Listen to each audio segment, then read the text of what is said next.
Welcome to my channel. আমি মনোজ এখন আমরা কথা বলবো যে আমার কাছে প্রমাণ আছে পাটনা থেকে প্রচুর মানুষজন এসছে, প্রচুর নয় একজন মানুষ এসেছেন যিনি টিকিট কেটেছেন প্রিয়া সিনেমা হলে, কিন্তু এটা গোল্ডেন টিকিট স্ক্যাম চলছে। কাইন্ড অফ দেব শুভশ্রীর এতে কিছু করার নেই, কাইন্ড অফ দেব এন্টারটেনমেন্ট ভেঞ্চার্সের এতে কিছু করার নেই, ডিস্ট্রিবিউটারের কিছু করার নেই। হলে কেন অবধি এখন অবধি টিকিট পৌঁছায়নি? টিকিট তো পৌঁছে গিয়েছে, প্রতিটা হলে হলে টিকিট পৌঁছে গিয়েছে। দেবদা যখন পোস্ট করে দিয়েছেন তখন ডেফিনেটলি মানে দেবদা বলেছেন যে গোল্ডেন টিকিট অ্যাভেলেবেল, সবাই এখন কাটতে পারবে। এবার প্রচুর দূর থেকে মানুষজনেরা আসছেন, কেউ হয়তো আন্দুল থেকে আসছেন, শিল্পেন্দুদা আন্দুল থেকে আসছে, আর অলরেডি পাটনা থেকে আমার অমিত দা বলে একজন দাদা তিনি আছেন, তিনিও টিকিটের জন্য উতাস করে বসে আছেন, কিন্তু টিকিট এখনো অবধি দেওয়া হয়নি প্রিয়া সিনেমা হলের পক্ষ থেকে। এরকম কল আমার কাছে আসছে এবং আমার এটা খারাপ লাগছে এটা ভেবে যে কেন মানে এই মানুষগুলো হ্যারাসি বা কেন হবেন দেশু সেভেনের টিকিট পেতে গিয়ে, কেন এই মানুষগুলো গোল্ডেন টিকিট পেতে গিয়ে হ্যারাস হবে। তো আমার মনে হলো এটা নিয়ে একটা ভিডিও তৈরি করা উচিত যে গোল্ডেন টিকিট স্ক্যাম। দেখো বছরের প্রথম স্ক্যামটা কিন্তু ধুরন্ধর করেছে, ধুরন্ধর 2 করেছে। তাদের টিজার একটা মানে অন্য জিনিস চালিয়ে দিয়েছে, তারা মানে একদম দেখা 14বার দেখা জিনিসটা তারা চালিয়ে দিয়েছে। তো সিমিলারলি তারা সেটাকে টিজার বলে চালিয়েছে। ফাইনালি এখন দেশু সেভেনের যদি এখন টিকিটটা আমি জানি না গ্লোব এসএসআর আমার গ্লোবে কাটা রয়েছে এবং প্রিয়াতে আমার যেহেতু কাটা নেই আমি বলতে পারছি না গল্পটা, কিন্তু প্রিয়া সিনেমা হলের তরফ থেকে এরকম খবর আসছে। বাট বাদ বাকি হলগুলো কি করবে না করবে কি করা হয়েছে জানি না, কারণ সব জায়গায় টিকিট ডেফিনেটলি পৌঁছে গিয়েছে, নাহলে দেবদা পোস্ট করে জানাতেন না যে টিকিট পৌঁছে গিয়েছে। এবং সকালবেলাও দেবদা পোস্ট করেছেন দেশু সেভেন, তারা দেব শুভশ্রী একসাথে ছবি পোস্ট করে তারা জানিয়েছে যে টিকিট কিন্তু অ্যাভেলেবেল হয়ে গেছে, আপনারা গ্র্যাব করে নিন টিকিটটা, তুলে নিন টিকিটটা। এবার যে মানুষগুলো দূর থেকে এসে এসে সেই টিকিটগুলোকে গ্র্যাব করছে তাদের জন্য স্পেশাল ফেসিলিটি কিছু একটা থাকা উচিত। মানে এটা কিন্তু অনেকে এরকম ধরনের কথাবার্তাও বলা হচ্ছে যে 16 তারিখ এলে তারপরে তোমাদেরকে টিকিট, না না এটা এটা ঠিক নয়, এটা ঠিক নয়। যে কোনো মানে হল থেকেই কিন্তু এটা ঠিক নয়। হ্যাঁ হতে পারে তারা এটা বলতে পারলো যে আমাদের হলে কিছু সামথিং গ্লিচ হয়েছে, একটু ওয়েট করে যাও আমরা দিচ্ছি টিকিট, তাহলে কিন্তু এইভাবে আসে না কথাটা।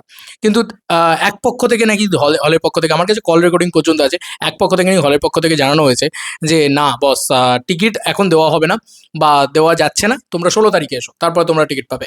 16 মানে 16ই অক্টোবর, একেবারে মানে রিলিজ ডেটের দিন। দিস ইজ নট ফেয়ার, এটা ঠিক নয়।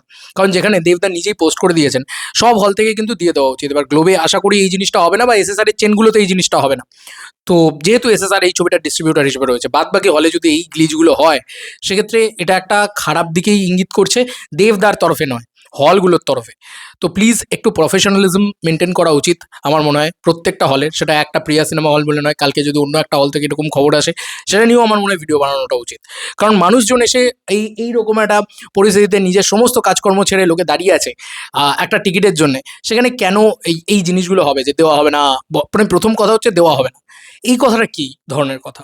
কারণ যে প্রিয়া সিনেমা হলে দেবদা ওখানে গিয়ে লাইভ করেছেন, যে প্রিয়া সিনেমা হলে এত বড় প্রিয়া সিনেমা হলটা একটা হাব বলা চলে, যেখানে দেব শুভশ্রী বসে লাইভ করলো, যেখান থেকে টিকিট প্রথম ছাড়া হলো, প্রিয়া সিনেমা হল নিয়ে লোকের এত এক্সাইটমেন্ট থাকলো, সেইখানে কেন এরকম টিকিটের প্রবলেম হবে? বা টিকিটটা প্রথমত দেওয়া না হলেও পরিষ্কার কথা তারা বলা, প্রথমত তো পয়েন্ট হচ্ছে যে প্রফেশনালিজমের দিক দিয়ে দেখতে গেলে যখনই টিকিট আনতে যাও, যখন দেব পোস্ট করে দিয়েছে তখন তার পর মুহূর্তে টিকিট কিন্তু অবভিয়াসলি অ্যাভেলেবেল থাকা উচিত তাদের কাছে। যদি অ্যাভেলেবেল নাও থাকে তাহলে তারা বলতে পারে ওয়েট করো একটু।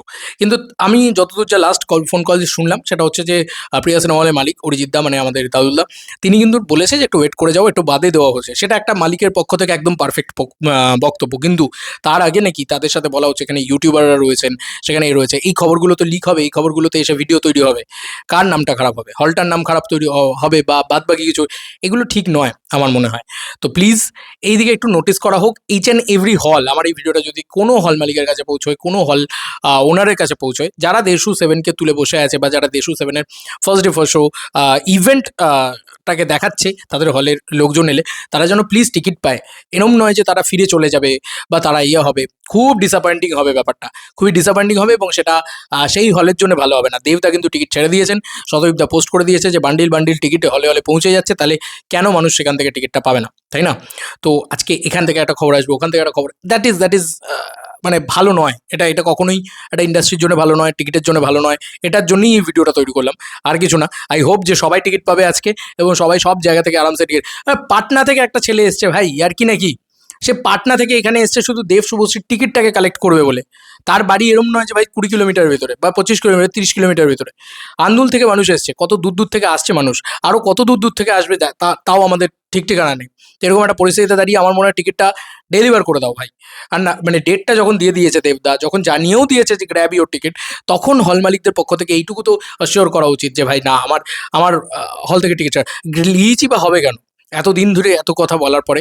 তো এটাও হচ্ছে বিষয়, যদি গ্লিচও হয় তাহলে একটা হল মালিকের পক্ষ থেকে দারুণ বিহেভিয়ার রাখা হয়েছে, বাট এটা কিন্তু ঠিক নয় যে তোমাকে প্রথমেই বলা হচ্ছে না টিকিট দেওয়া হবে না। এইটা কিন্তু এক্সপেক্টেড নয় মানে, এবং এটা দেবিয়ান্সের জন্য খুব খারাপ, যারা দেব শুভশ্রী ফ্যান্স রয়েছে তাদের জন্য খারাপ, বা যারা যারা এক্স্যাক্টলি টিকিটটা কেটেছে সাধারণ মানুষ, তারাই এই হ্যারাসমেন্টের শিকার কেন হবে? বারবারই আমরা দেখছি যে কোনো ঘটনাতেই সাধারণ মানুষই হ্যারাসমেন্টের শিকার হচ্ছে, এটা ঠিক না। ঠিক আছে, যাই হোক, আই হোপ সবাই আজকে টিকিট পাবে, এবং হতে পারে ছোট কোনো গ্লিচ হয়েছে প্রিয়া সিনেমা হলে, সে কারণে হয়তো এই জিনিসটা ঘটেছে। তো আই হোপ তোমরা সবাই যদি টিকিট পাও, সেটাও আমরা ডেফিনেটলি তারও একটা কভারেজ করে, তারও একটা ভিডিও করে আমি বলবো। কিন্তু আপাতত যে ঘটনা আমার কাছে আসছে, আপাতত যে ঘটনা আমার কাছে শুনতে পেলাম, এবং যেটা দেখতে মানে যেটা আমাকে বললো সবাই খুব ইয়ে থেকে, এবং কল করে করে জানানো হচ্ছে, বস সেই কারণেই কিন্তু এই ভিডিওটা তৈরি করছি।